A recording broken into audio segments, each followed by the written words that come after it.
Fazla uzatmadan videoyu hemen şöyle yanaştırayım. Bakın görmüş olduğunuz gibi istiridyeler burada. Altta kav mantar ile birlikte şu şekilde 2 tane mantar var. Geldik. Bakın ağacın gövdesinde istiridyeleri buldum. Kav mantara bakın şu şekilde.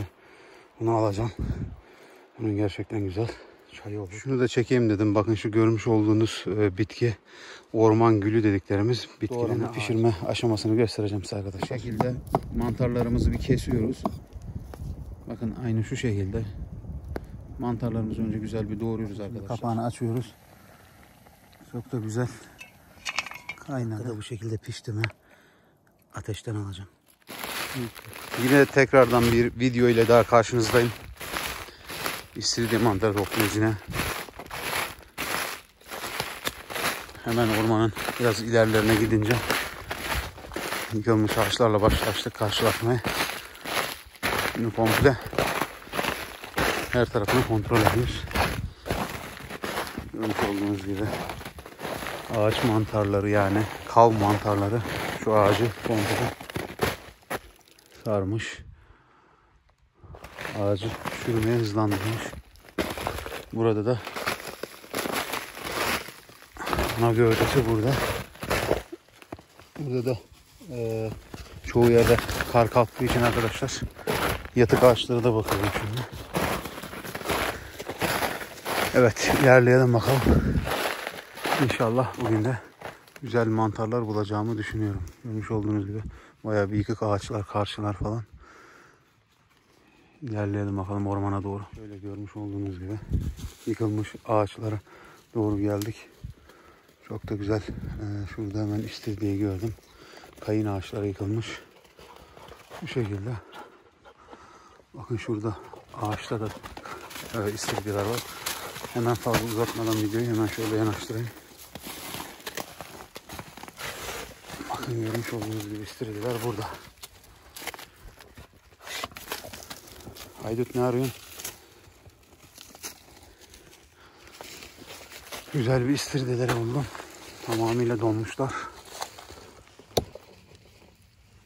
Bakın şöyle göstereyim. Aynı şekilde şurada da var. Şu üstlerinde de. Bakın aşağıda arka taraflarda var mı arkadaşlar? Yok. Haydut da büyük bir ihtimal bir hayvan kokusu aldı orada. Fare bir şey olabilir. Oraları eşelemeye başladı. Ne yapıyorsun lan? Şimdi arkadaşlar bakın görmüş olduğunuz gibi tamamıyla donmuş. Buzdolabında gibiler. Hatta bakın şu üzerindeki buzlardan da anlarsınız. Bunlar kesinlikle burada kesinlikle bozulmaz yani. Şimdi bunları bir güzel yine keselim bakalım. Şöyle kestim istiridyemizi. İçinde buzlu da kaplı olduğu için en aşağı 2 kilo yakın çok güzel bir mantar var. Görmüş olduğunuz gibi buzla kaplanmış. Bunun arkadaşlar kendini zaten korumaya almış. Bozulma gibi bir lüksü yok burada. Hemen bakın kök kısmını da göstereyim. Herhangi bir kurtlanma dahi yok. Çok güzel. Şurada da bir şey bıraktım. Haydut orada bayağı bir koku aldı. Büyük bir ihtimal fare. Onunla uğraşıyor orada. Evet, şimdi yine mantar aramaya devam edelim bakalım. Yine güzel bir ağaç mantarı, kav mantarı. Tam istediğim gibi. Altı da bakın çok güzel. Tam bir çay ve körük kullanımında ideal. Şuradaki ağaçta da üzerinde çok güzel mantarlar var. Şurada sanki istiridye gördüm. Şimdi oraya doğru bir çıkıp bakacağım. Bunu da arabadan uzaklaştığım için alıp almamakla kararsızım ama bu güzelliği kaçırmamak istiyorum. Şimdi bunu bir kesip buradan alayım. Şu videoyu da hemen şuraya ekleyeyim arkadaşlar. Dediğim gibi arılarda da kav mantarı kullanıyorum. Bakın çok da güzel dumanı oluyor. Bakın şu şekilde göstereyim. Şöyle. Bunlar kurumuş. Geçen seneden topladığım kav mantarları. Bu şekilde. Arılara da çok güzel duman oluyor. Şöyle de göstereyim bakın. Bu dumanın amacı arıcılık yapanlar biliyordu arkadaşlar. Arıları sakinleştirmek işte yani. Dumanı verince kovanda bir yangın hissi oluyor. Çok da aşırı vermemek lazım. İçerideki balı tüketiyorlar. Kursaklarına yani karınlarına çekince iğnelerini çıkarıp insanlara veya kovana zarar verenlere sokamıyorlar. Amaç bu yani. Bunu da buraya ekleyeyim. Yine bir mantar bulduk ama maalesef çürümeye başlamışlar. Şu yukarıda da var aynı şekilde. Şu iki tanesi işe yarayabilir. Onları alacağım. Aslında şöyle keselim.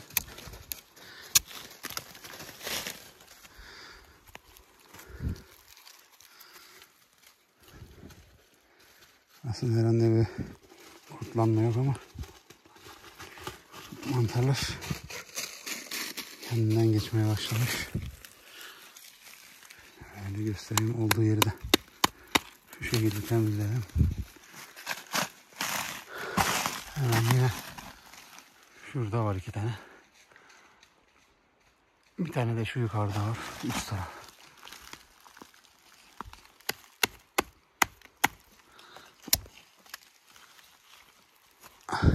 Bakın. Görmüş olduğunuz gibi herhangi bir kurtlanma yok ama mantarlar donmaya başlamış.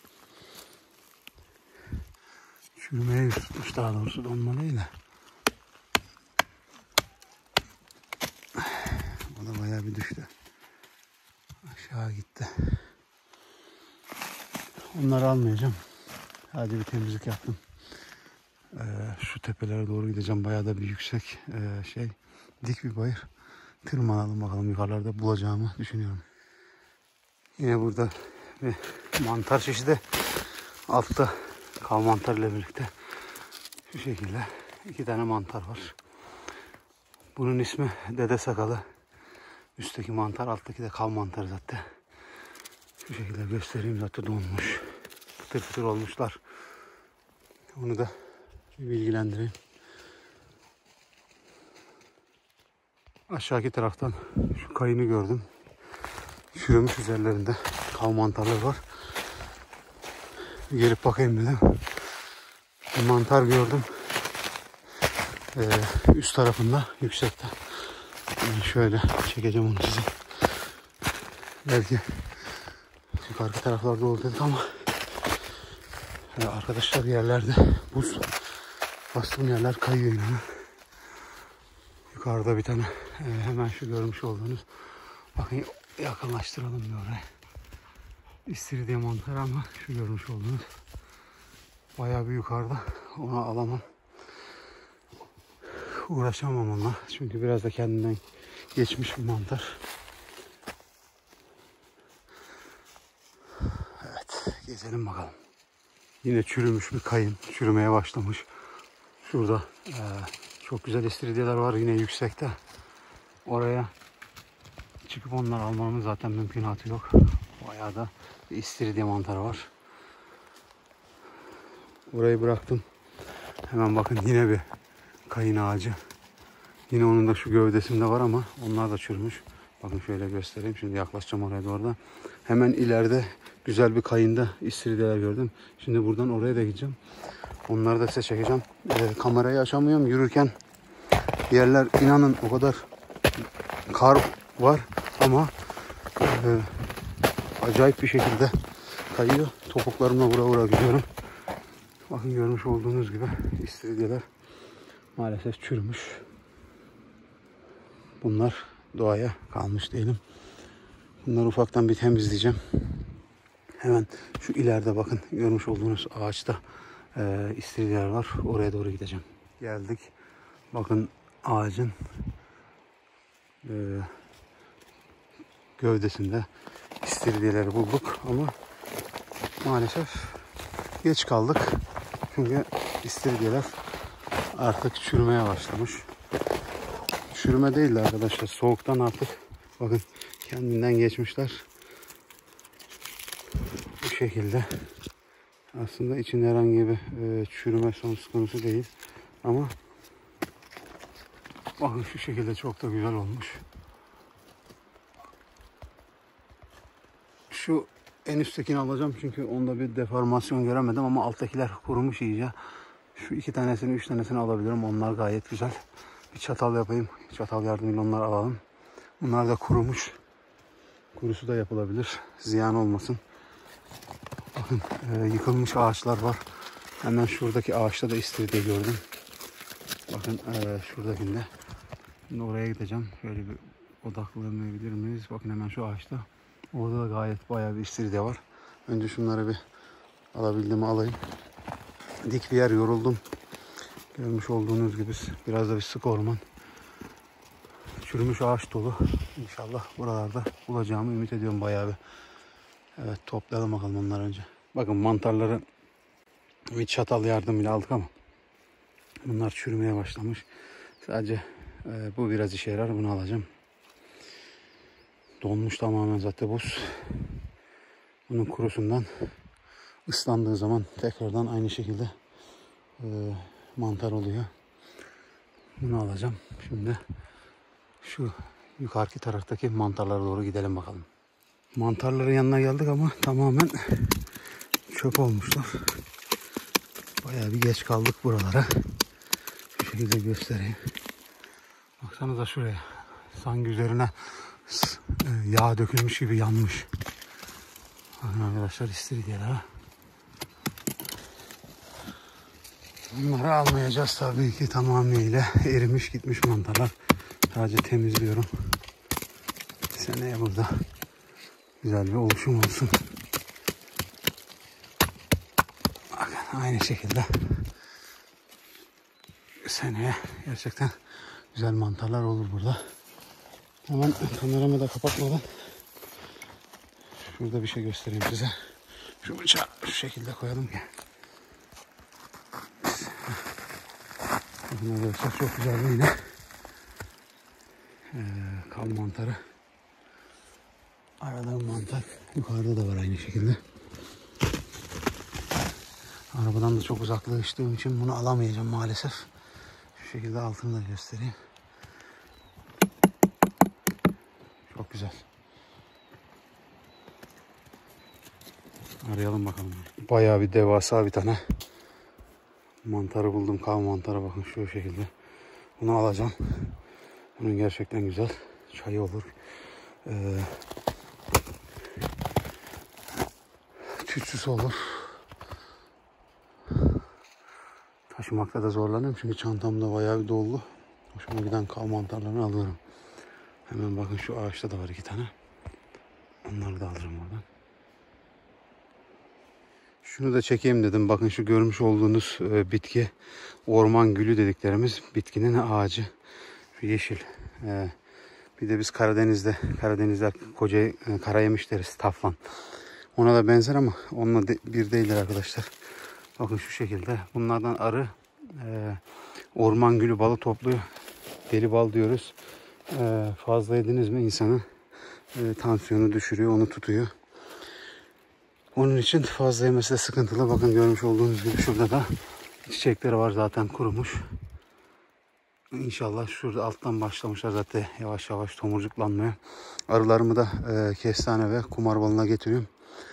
Eğer takipte kalırsanız onlarla da ilgili videolara başlayacağım yakında. Onu da bir ufaktan bir videoyla bildireyim dedim. Yine kırmızı kenarlı kal mantarlarımızı bulduk. Bunlar hem körük hem de arı için topluyorum. Yüküm de bayağı bir ağırlaştı. Şuna bakar mısınız arkadaşlar? O kadar güzel, büyük ki maşallah. Şimdi bunları alıp yavaş yavaş artık arabaya gideceğim. Çünkü yüküm iyice ağırlaştı. Bugün arkadaşlar size istiridye mantarı nasıl saklanırla ilgili video çekeceğim. Hemen görmüş olduğunuz gibi ormana geldik. Şu görmüş olduğunuz kayın ağacı. Hemen istiridye mantarımızı bakın gövdesini de şöyle yakınlaştıralım. Bakın şu şekilde istiridye mantarlarımız var. 3-4 metre yukarıda. Şimdi onları bir çatal yardımıyla alacağım. Ondan sonra sizlere onların nasıl muhafaza edildiğini videoyla anlatacağım. Şimdi onları oradan bir alalım bakalım. Şimdi mantarımızı oradan aldık. Güzel değil mi mantar? Havalar da burada soğuk, kar var. Şimdi bunu gideceğiz. Doğrama, pişirme aşamasını göstereceğim size arkadaşlar. Şimdi gidelim bakalım, bir ateşimizi yakalım. Yavaş yavaş da temizliğini yapalım. Nasıl saklandığını sizlere video ile anlatacağım.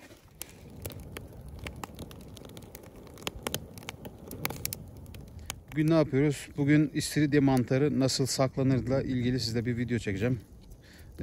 Seyretmiş olduğunuz gibi öncelikle ormandan gittik, mantarlarımızı topladık. Şimdi geldik, yavaş yavaş mantarlarımızı yıkamadık.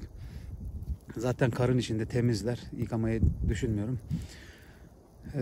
Mantarlarımızı yıkamadık arkadaşlar. Bakın şöyle de çok güzel. Sap kısımlarını videoyu uzatmamak için ben birazcık kestim. Şu şekilde göstereyim. Hazırladım onları çünkü videom bayağı uzun oluyor. Öncelikle mantarlarımızı topladık. Siz yıkamak isterseniz de tuzlu limonlu suda hafiften yıkayıp çıkarabilirsiniz arkadaşlar. Ben şu an gerek duymadım. Öncelikle bakın suyumuz orada kaynıyor. Mantarlarımızı doğruyoruz. Su kaynadıktan sonra tuzunu atıyoruz. Tuzu önceden atarsanız arkadaşlar, limon da atacağım ona, suyun kaynamasını uzatır. 90 derecede kaynıyorsa 120 dereceye çıkar. Lafı da çok uzatmadan şu şekilde mantarlarımızı bir kesiyoruz. Bakın aynı şu şekilde mantarlarımızı önce güzel bir doğruyoruz arkadaşlar. Arkadaşlar ben jülyen usulüyle birazcık uzun bir şekilde şöyle doğruyorum. Siz ister küp küp de doğrayabilirsiniz. Şunlar uzun, şunları bir kere ortadan kestik. Bakın şu şekilde mantarlarımızı doğradık.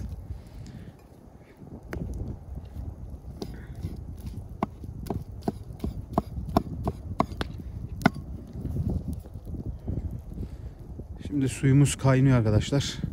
Şimdi doğrama aşamasını geçtikten sonra isterseniz de dediğim gibi yıkayabilirsiniz limonlu tuzlu suyla.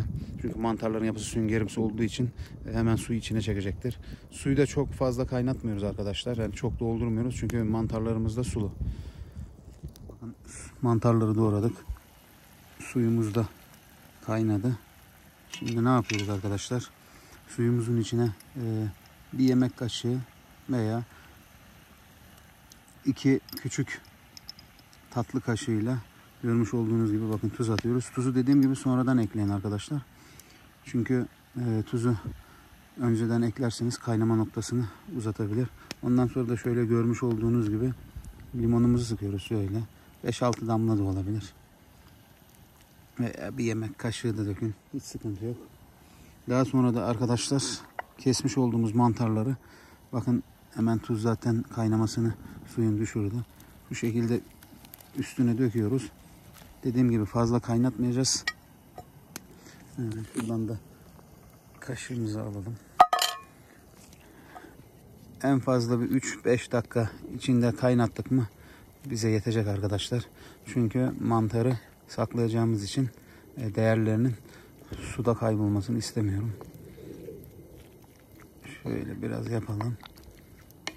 Hafiften su az olmuş olabilir ama sıkıntı yok. Kapağını da kapayacağız. Bakın şöyle de karıştıralım ki tuzla limon mantarımızın içine işlesin. Şimdi kapağını bir kapatalım. Bir kaynamasını bekleyelim. Zaten ocağımızın altını da açtık mı çok çabuk kaynıyor. 5 dakika tuttum. Bakın şimdi kapağını açıyoruz. Çok da güzel kaynadı. Kaynatmaya da dediğim gibi gerek yok.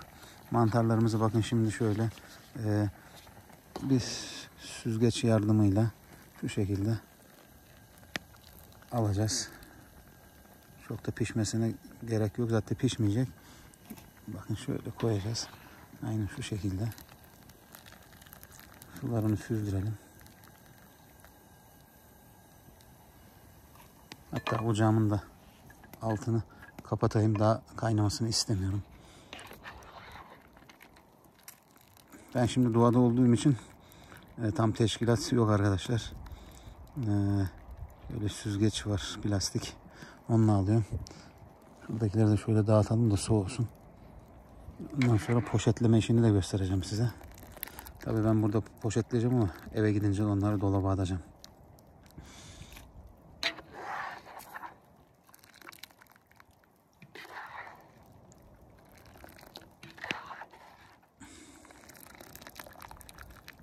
Arkadaşlar dediğim gibi tuz rengini, limonda aromasını koruyor.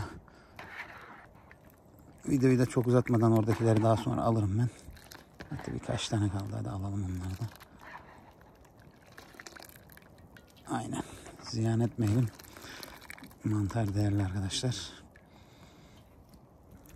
Evet arkadaşlar, bakın şimdi. Suyun da rengini görüyorsunuz. Bakın şimdi şöyle gelelim. Mantarlarımız, bakın arkadaşlar, şu şekilde piştiler. Gayet de güzel.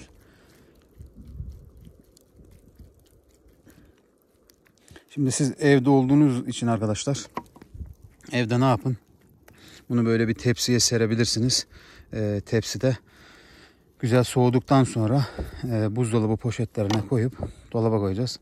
Şimdi biraz ben soğumasını bekleyeceğim. Ondan sonra buzdolabı poşetine koyacağım. Şimdi mantarlarımız bayağı soğuduktan sonra ne yapıyoruz? Bakın şöyle de göstereyim mantarları. Çok da güzeller.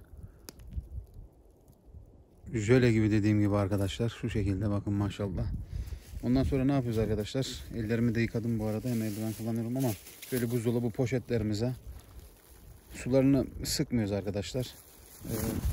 Şu şekilde dolduruyoruz. Bunu ne kadar yiyeceksiniz arkadaşlar? Kaç kişiyseniz evde, ona göre ayarlayabilirsiniz. Bakın aynı şu şekilde arkadaşlar. Şöyle alın, yapın. Şunu kenara çekeyim.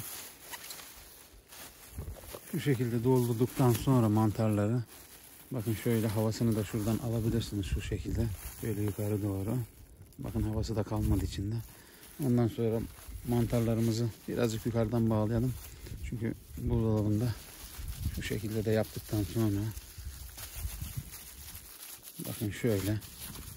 Tabi bunu siz, dediğim gibi, aileniz kalabalıksa kendinize göre ayarlayabilirsiniz. Şu şekilde yaptıktan sonra, ama soğuyacak arkadaşlar. Soğuduktan sonra koyun. Ondan sonra dolaba koyuyoruz. Daha sonra çıkardıktan sonra buzdolabından, buzu çözülmeden, yani kenara koyup da çözülsün de beklemeyin. Buzu çözülmeden hemen ocakta kaynatıp haşlayıp nasıl yiyecekseniz o şekilde tüketebilirsiniz. Evet arkadaşlar, şimdi bir orada köz yapmıştım. Şimdi de bir de közde bir mantar yiyelim bakalım. Şimdi ne yapıyoruz arkadaşlar? Mantarlarımızı, bakın daha hala üstlerinde buz var. Görmüş olduğunuz gibi erimedi. Şimdi şu sap kısımlarını kesiyorum ki, bakın görmüş olduğunuz gibi hiçbir herhangi bir kurt da yok. Aynı buzlukta gibi doğa mantarları saklamış. Zaten kurt olsa hemen buradan delikler olur. Mantarlar, şunları ızgarada yapacağım arkadaşlar. Şöyle sap kısımları biraz kalın olduğu için şöyle bakın, onları kesiyorum. Onları zaten orada pişmez. Bakın görmüş olduğunuz gibi. Şimdi ateşimize doğru bir geçelim bakalım. Közümüz oldu. Mantarları hemen koyuyoruz. Zaten içinde buz var. Közde bayağı bir sıcak. Ama onları ateşi söndürecek. Yani bu istiridyenin en güzel yanı, mantarı topladıktan sonra burada gelip pişirip yemek. Ve közde müthiş bir tadı oluyor. Şimdi yavaş yavaş bir pişsinler. Teli kapatacağım öbür tarafını. Çünkü içindeki buzlar erisin. Bakın arkadaşlar, şimdi mantarlarımız pişti. İsli demliğimizde çayımızı da yaptık. Bakın çok da güzel piştiler arkadaşlar. Gerçekten var ya, bunun tadı ayrı benim için. Şu şekilde göstereyim. Çok leziz bir tadı oluyor. Şimdi hem birazdan doğrarım. Bir de üstüne inceden bir tereyağı koyayım. Tuzu da attım mı çok süper bir tat oluyor. Azıcık daha pişsin. Ondan sonra üzerlerine tereyağıyla tuz atacağım. Ekmek arası yiyeceğiz inşallah. Şimdi arkadaşlar bakın şöyle artık iyice piştiler. Bakın şu kısmına, perdelerine şöyle tereyağı sürüyorum. Zaten de gayet de güzel. Hemen sıcak olduğu için tereyağı içine çekecek. Şu şekilde güzel gene. Maşallah. Şimdi ufaktan da şöyle yapalım. Tereyağı ve öbür tarafa bırakalım. Tuzumuzu da. Tereyağı da üstlerine sürdükten sonra şöyle. Şimdi tuzlarımızı da atalım. Şöyle güzel yine. 2 dakikada bu şekilde pişti mi ateşten alacağım. Ekmeğimizi de güzel bir ısıttık. Şu şekilde pişti. Çok da güzel.